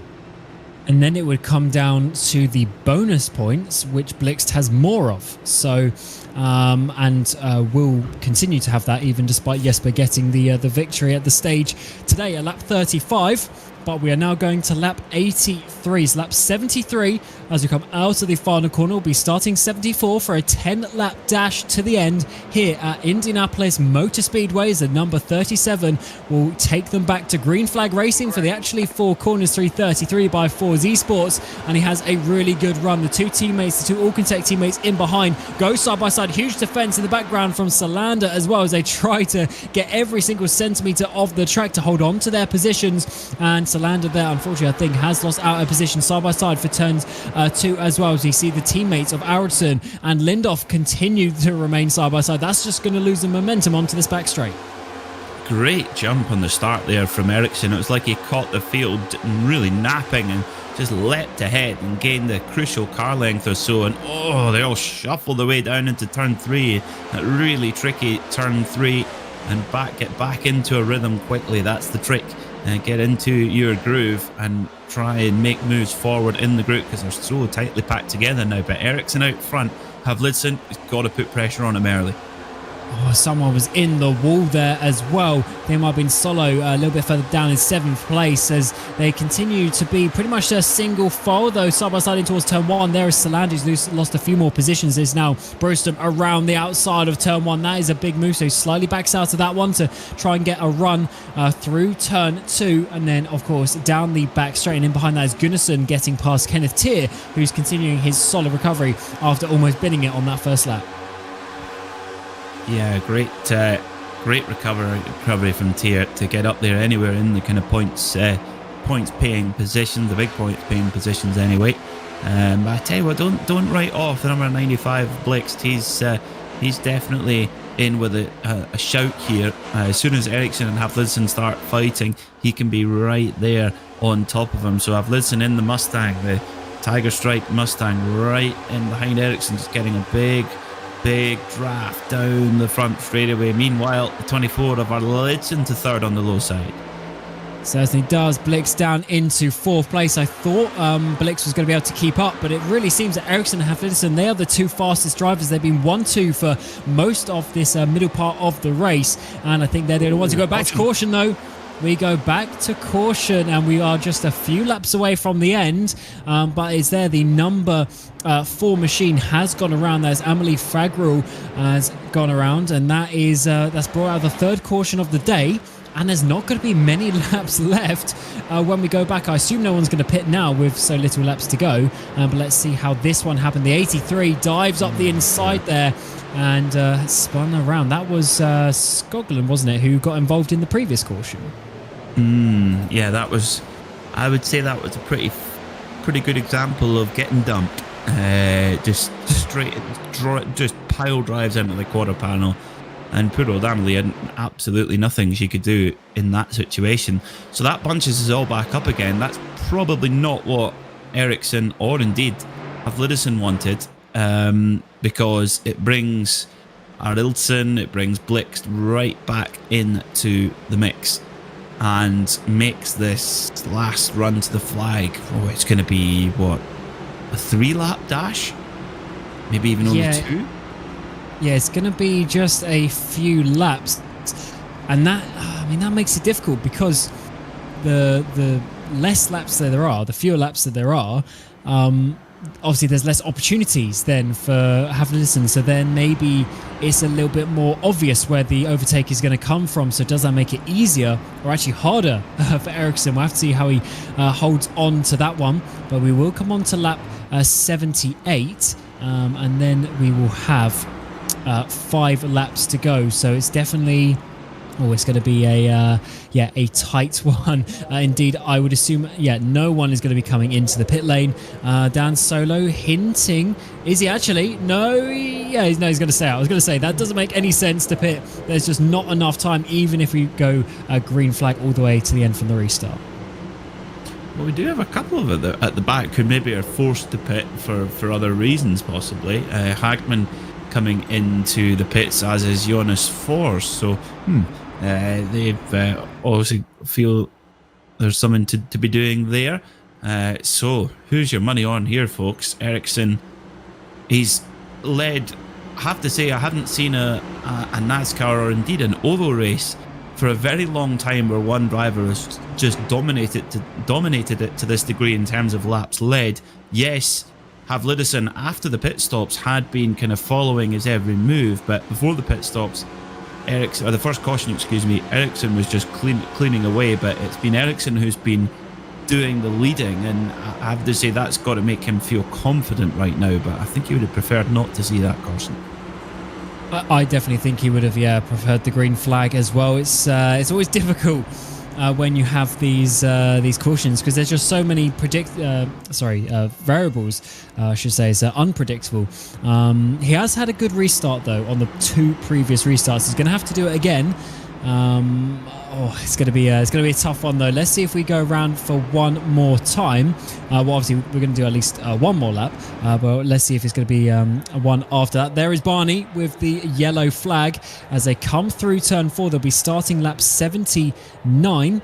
So then it would be a 4-lap dash to the end after that one. If we go back to green flag, it's certainly going to be a tense moment for these drivers. Barney's tricep strength is just remarkable. I mean, how he holds his arm out at that like that for so long is remarkable. Now, lights off. So, yes, Barney, you can rest those triceps, or get your green flag out at least, and give it the full treatment as the cars go over the line with 3.5 laps to go. And there is FORS and Hagman coming out of pit road, but unfortunately they are laps down. And that was quite a long stop actually, so maybe there's some damage or something that they're just trying to repair to have at least have a bit of fun in those final couple of laps. And I think it was Robert Erling, who got a lap back, the lucky dog. We'll come around turn 2, so half a lap to go before we get to this final restart. And Peter, what are your predictions? Do you think Jesper's got enough to hold on to this? I do, yes. I think he's just been so impressive. I think it's going to take a twist of fate, a change of circumstance to beat him, but that is what this type of racing is all about. This is what makes this form of motorsport so unique and so special in these 3-lap dashes where, yes, you might have all the form and all the speed, but, you know, can you get it to the checkered flag first? It's going to be a fun one. We hope that we go green flag all the way to the end. It's been a bit more of a quiet race actually in the Bohlin Svenska Eracingligan. We've enjoyed it, and it's remained green flag racing for such long periods that that's a bit of a different dynamic. We had a caution field, Phoenix, just a couple of weeks ago, but how is it going to finish here at IMS? It is the actually 4 corners, 3:33 by FORS eSPORTS, and their very own driver, Jesper Eriksson, will bring us back to green flag racing for a 4-lap dash to the end here of the 83 laps. Let's see how this one goes for the 8th round of the season. He has a pretty decent start actually. He goes to the right-hand side to try and block off Havlison on that outside. He's got his teammate Aronson on the inside as we come through turns number 1 and 2. Of course, Lindhoff as well, another FORS driver up there towards the front, but somehow Havlison holds on to that second place and needs to chase down Eriksson for the lead.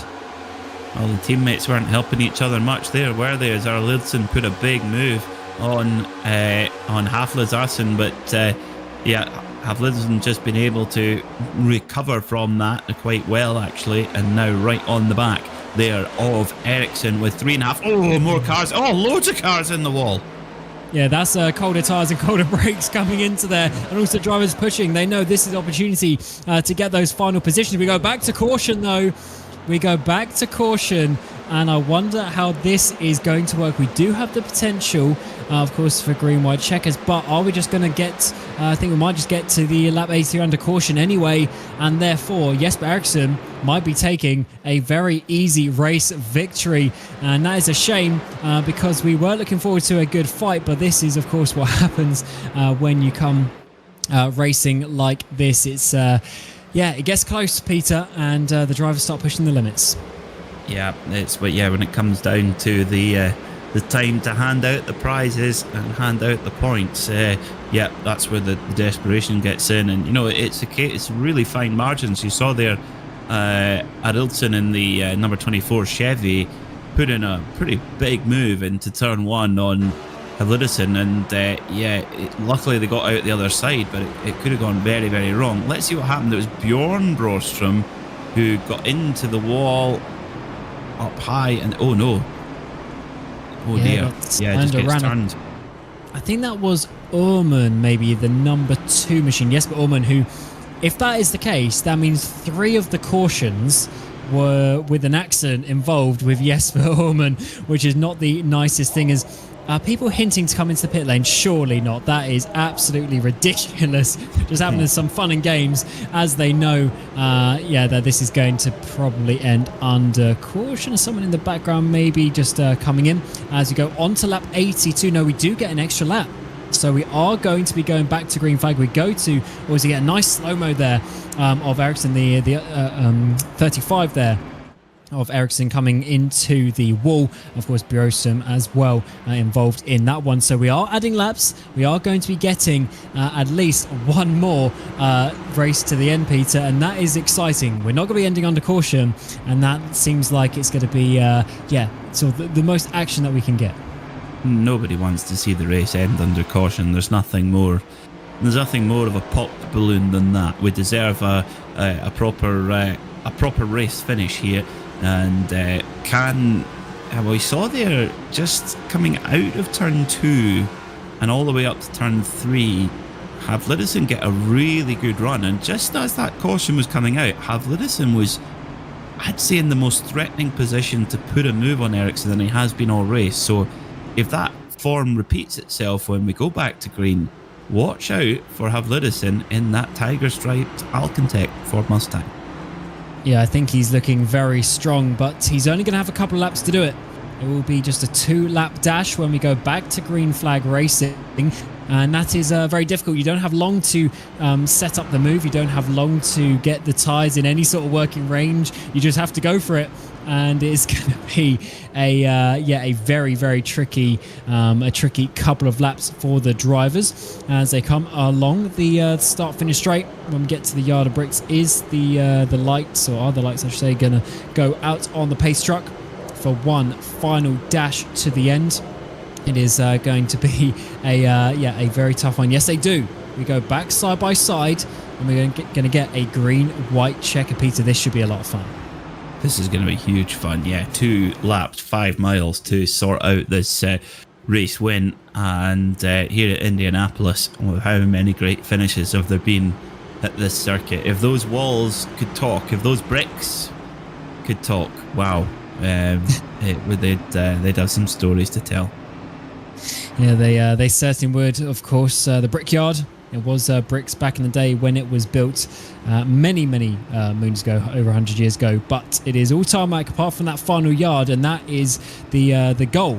You want to be the first driver there. Jesper Eriksson, there he is on the bottom right-hand corner as he prepares to do a final, well, hopefully a final restart. There is the potential, I believe it's 3 is the maximum green-white checkers we can get. So that is something in the background of the minds of these drivers. But out of the final couple of corners, Jesper needs to do what he's done on the previous restarts. He's led all of them, and he knows what to do. But can he get the jump? Can he hold on to it? He does have his 2 teammates in behind. Aronson in 3rd, Lindhoff in 4th place. But of course, Havlidissen has his own teammate of Blix involved there. It's going to be a bit of a team battle. FORS eSPORTS in their very own race. Or is it going to be Alcantec taking victory? 2 laps remain as we go back to green flag racing. Jesper Eriksson, the 37-year championship leader, takes us back for the actually 4 corners, 3:33. And what a run, what a jump that is. Havlidissen was caught sleeping there. Easy move in towards turn 1 is going to be side by side as well for the 24 machine up the inside of Havlidissen as they try and work their way through. Huge defense to the inside there for the 81. Yeah, Havlidissen wasn't going to let the same thing happen again, being mugged by the 24 car of Arildsen. So then now it's up to Havlidissen to get a run. Oh, it's getting, oh no, wreck in the back. Oh, another yellow. Oh dear. And because we didn't get to the stripe and didn't get to the white flag, we go once more. So the race will be another lap. As I said, this is a potential for 3 of them. Let's see how this one goes. This is Gunnarsson. He's got Lundberg on the outside, but it's one of the FORS drivers there on the inside. There might be the 71, and that is just further contact being made, and all sorts of carnage then comes because once you start spinning, everyone starts moving out of the way. Further contact is made. A few more drivers involved. Yeah, not quite the big one, but certainly definitely a medium, that one. 3-4 cars all involved in that, and yeah, race over it. You get all the way to the end in those last few laps, and it all goes to pot, and you come away with nothing. I hope someone's put enough fuel in the unbranded pace truck. To get around these extra laps. Yeah, wasn't it one race recently? Was it Darlington or somewhere like that? They actually had to refuel the pace car. Certainly can be done, but also for the drivers, they need to take that into their calculations with the fuel numbers, because this is always a possibility. Of course, under caution, you save a lot of fuel, but certainly something that needs to be considered. As I said, we have potential for 3 of these green-white checkers, if time allows, because time is of the essence in this series. But looking at the clock, I think we have plenty of time for this because of the amount of green flag running that we had. So definitely going to be under the lap limit here. And once again, it'll be Jesper Eriksson taking them back. He just needs to remain calm and do what he's done multiple times already as the drivers once again hint, but again, no one comes in. It's the most soft bluff you've ever seen. And yeah, so the laps keep getting added on. So we've had, so that's our second green-white checker, so we can have one more. Is that right? Yeah. Yes. Well, no. Oh, that's true. Yeah, I guess the first restart was actually cancelled the first one. Yeah, so we potentially have another one, and that is that'll be in the back of the minds of the drivers as well, because in some ways you can actually take a little bit more risk. Of course, if you're involved in the wreck, then you're still dropping to the back, but at least you know you potentially can take some risk, because there's going to be another one after that, and that is going to be a big point. The issue is if you're higher up in the championship and that sort of stuff, then of course you want to be getting those points and not having a crash. So certainly, a bit of a fight as well. Also, for these drivers at the top, it's not only about getting the race victory for securing your place in the playoffs. For instance, Lindhoff in 4th place. He's the first driver. Top 3 all have race victories. So Lindhoff getting a race victory, that would be important. Or Fredriksson maybe. However, if you're Ericsson, you want to be getting that 4th race win. You want to be getting further ahead of Eric Blixt and making sure that you're going to be leading that championship coming into the playoffs as well. That's certainly something that the drivers will be thinking of. Yeah, that's very important. They're all aiming at that playoff part of the season later on. All these races really do count, and the last thing you want if you're one of those championship contenders is to get involved in a huge wreck on one of these green on white checkers if they occur. So over we go. Are we going to get the lights off on the pace car? Yes, we are. So they'll go back into a 2x2 formation. It's a high horsepower Noah's Ark and ready to go back racing. Let's hope we get to the checkered this time. Yeah, that's what we want. But as ever, if it goes to the white flag, the next flag ends the race. So that is a big factor for Ericsson as well, to hold on to the lead, because if he loses it and then a caution comes out, if we get to that white flag, then he won't have the opportunity to re-overtake on the final lap. So holding on to his position is going to be very important indeed. Haflidsson has looked so fast though. He does have a slightly slower fastest lap. Ericsson has that with a 52.67. We've had Haflidsson doing a 52.78, so about a 1/10 of a second between them on the fastest laps. However, over the course of the stint, Haflidsson has been looking just as fast and should be able to at least have a go for this race victory. He needs to get a better run though. He's been jumped at the start. Of course, it is under control of Ericsson, so he naturally will accelerate earlier. But Haflidsson needs to be trying to get his reaction time down as much as he can. So it's a nice clean battle towards the front. Of course, in the second row, we've got Ericsson and Lindhoff. Then we have Fredriksson and Blixt on the third row. In behind is going to be a big battle between all of the teams as we go back. Green flag racing once more. Is this going to be the final one, or will we see a third and final green-white checker? It's going to be green flag, at least for now, as Jesper Eriksson takes us back under racing here. The actually 4 corners, 333 is a later start this time around, so he doesn't actually get much of a jump as you come in towards turn number 1. The 24's had a good start though, and he should be able to hold that up the inside. Look at all of the FORS cars swarming as they try to finally get the move on Haflidsson. Can he do it on the inside of the 24? No, Haflidsson has enough speed there, enough momentum on the outside, but all this is doing is letting Jesper Eriksson get away as we come onto the back straight. Oh, and Haflidsson there got very loose coming out of turn 2, and that has just killed his run. And here comes the 24 of Arildsson as they go down into turn 3 now, side by side, and Ericsson is just going off like the Roadrunner.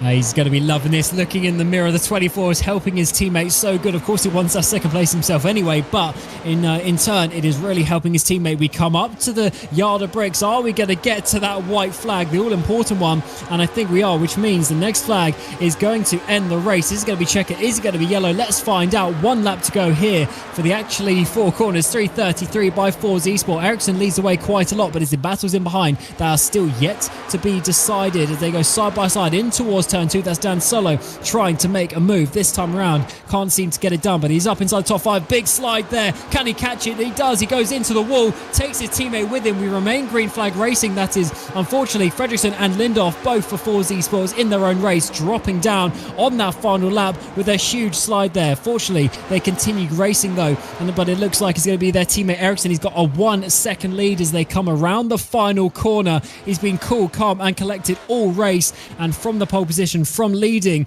of course, the race and all of the restarts. Look at his reaction. He comes across the line and he takes victory at the 8th round of the season, winning his 4th race, winning half of them so far. What a race it was there by the 37, and FORS eSports should be really happy with that one. Haflidason and Aronson round out your podium with Solo and Blixt inside your top 5, so Blixt being overtaken by his teammate to the line.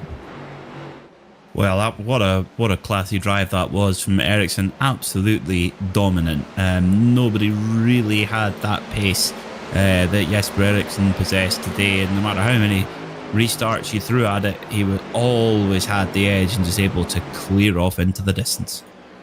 Yeah, that was great stuff there. I really enjoyed the reaction of Ericsson as well.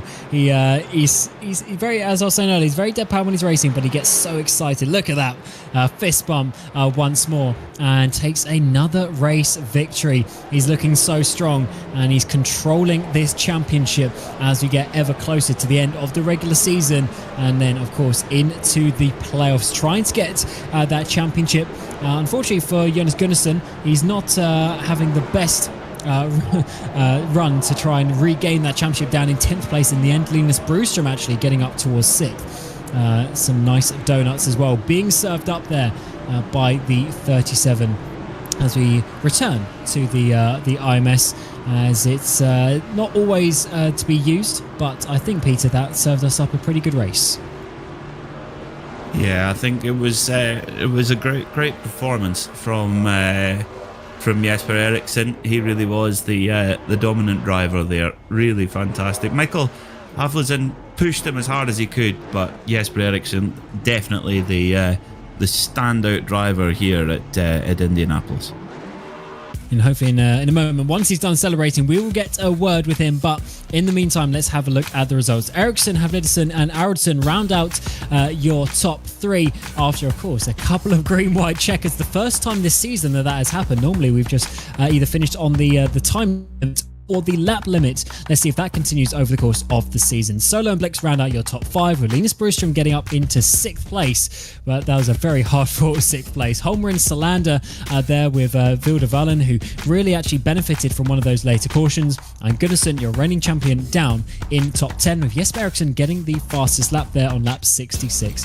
Fredriksson unfortunately went into the wall, dropped down to P11 on that final lap. Skoglund and Holmer inside your top 13. Lindhoff shot Bratberg inside your top 16, with Broström, Johansson, Fraggle and Uhrmann inside your top 20. But unfortunately, a lot of time lost there by Uhrmann at the end. And your final driver on the lead lap was Jonas FORS. And then here are your drivers a lap down, Helmbro and Erling. And then to the drivers, unfortunately, having a DNF. Lundberg, then Uhrmann and Tier. 5 laps down before we get Ericsson, Hagman, Alexander and Nyholm all having further issues during the course of the 89 laps. And this will be a good time now to jump into the interviews, and we will bring in the one and only Jesper Ericsson, who seems very happy with that race victory. And to be honest, Jesper, you just had complete control of that race. Your pace looked very dominant.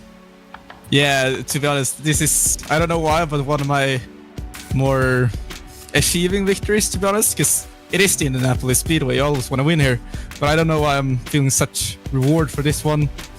Maybe I had some doubts in myself after a couple, I don't know why, but I just had some doubt in myself, even though I've won a few races this season and stuff like that. But it feels good, always is good to win, always just feels good to have a good day with the team, like we had today, I feel, even though some of the guys had some problems. But my pace today it was quite dominating. I think I really had the pace. I just want to thank the team for all the help, and Moby, he'd be a lot for the sponsors. Yeah, absolutely. FORS eSports sponsoring the race, and you guys look fast. Unfortunately, your two teammates, Fredriksson and Lindhoff, having an accident or some sort of incident into the wall there on that final lap. But you guys seem to prepare very well for this race. First of all, I totally forgot that we were sponsoring the race.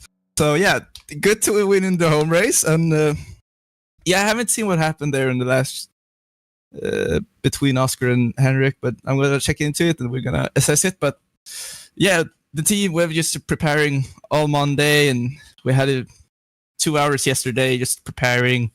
We shared some data and just shared some lap times, and how to save tires and how much you can push on this track, which is quite a lot. Even though you push a lot, the tires don't really die on you. And now that you've won 4 races as well, how is that just boosting your confidence coming into the sort of the second part of this regular season? Oh, it's definitely boosting it a lot, and hopefully I can make it 5 on the road course. So we shall see. But it's definitely boosting me a lot, and the stage win 2. So hopefully I can get the championship. Though making it to the final race won't be such a problem at the moment, I don't think, with all the extra points I've had. But Homestead is not at all my track, so we shall see how it goes on that one. Yeah, certainly it's going to be a tricky one, but congratulations for another race victory. Thank you very much, boys. Yes, we're doing such an amazing job this season. So we'll bring in second place driver, the number 81, Michael Haflidsson, who was, to be honest, the only driver today who really had the pace of Jesper Eriksson. Michael, just how was that? Excuse me, just how was that for you? You had to work hard on those restarts to hold on to that second place as well. Yeah, it was a shame that we got the first restart or the first caution like right at the end. I was having a really good run on Jesper, which was pretty unfortunate. But yeah, I struggled a bit in qualifying, and then once like I got into second place and got behind Jesper, I didn't find it that hard to keep up with him. So I could stay back and like just keep the pressure on him, which was nice. But then, yeah, obviously Jesper had really good pace. So I don't know if I could have had him. Yeah, it was certainly very fast, but to be honest, overall, are you happy with your race though? Because of course it's not a race victory for the sort of the playoff system, but you certainly looked very strong. And considering how Jesper has been, I think that should be a lot of confidence for you going into the next few races. Oh yeah, for sure. Every podium is great. Like as long as I can keep myself in top 5, I'm pretty happy with the race. If something didn't happen in the end, obviously, but yeah, just being in the top 5 all the time, that's like my main goal. Just trying to keep it consistent. I know as long as I'm in the top 5 for the playoffs, in the end, I don't have to win until the last round, but just keeping it consistent in the regular season, I think is the key. And how did you find this track? It's a little bit, well, a lot different actually to some of the other circuits. I quite liked it actually. It gave a little bit more of a strategy to the races than we usually have.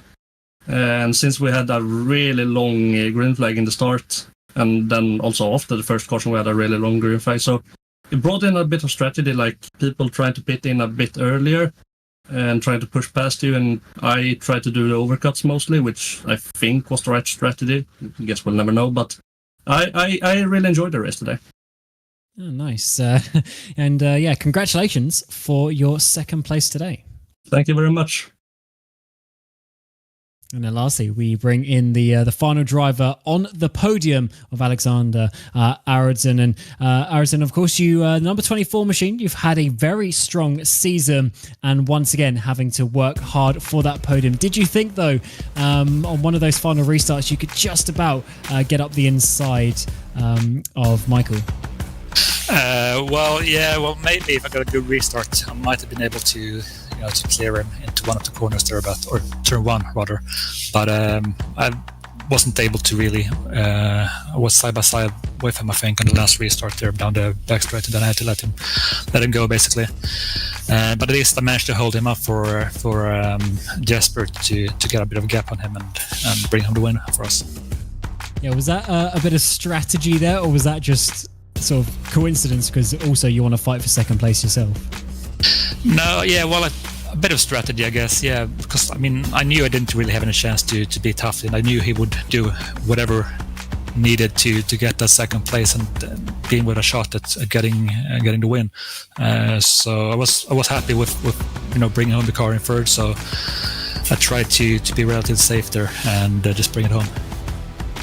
How did you enjoy this track? Of course, your team sponsoring this race. Was there any extra sort of pressure for that, or was it just business as normal?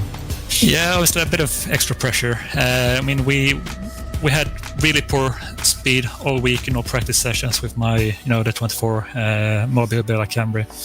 But somehow I managed to, qualify in 5th and then keep it up front, which I think was key to getting that podium spot in the end. So yeah, I'm pretty happy with that. It's not one of my favorite tracks. Yeah, for a place is good considering that. It certainly is. Yeah, good job today on getting a podium. Maybe we'll speak to you next time. Hopefully, thank you. And that concludes the interviews here from the IMS Speedway. It's been loads of fun to return to this circuit and see what is going to be happening, of course, next year when it returns to the real life schedule. But that's been round 8 of the Bohlin Svenska Eracingligan. Myself, Cameron Roger, with Peter Mackay alongside me in the commentary booth, and Hugo Louise on the production of this RaceSpotTV broadcast. But in the end, it was Jesper Eriksson taking his 4th race victory of the season in dominant fashion, and he's looking so strong as we get towards the end of this regular season. In 2 weeks' time, we head to Charlotte for a very long 208-lap race for the Female Legends 500, and we can't wait to see what is going to happen with that and see who can take race victory and potentially get themselves into the round of 15 playoffs when we get to Chicagoland in March 2024. Loads of action happening in this league, of course, with the Formula Series concluding next weekend, or next week as well, Thursday. But until then, we wish you a very warm goodbye and see you later.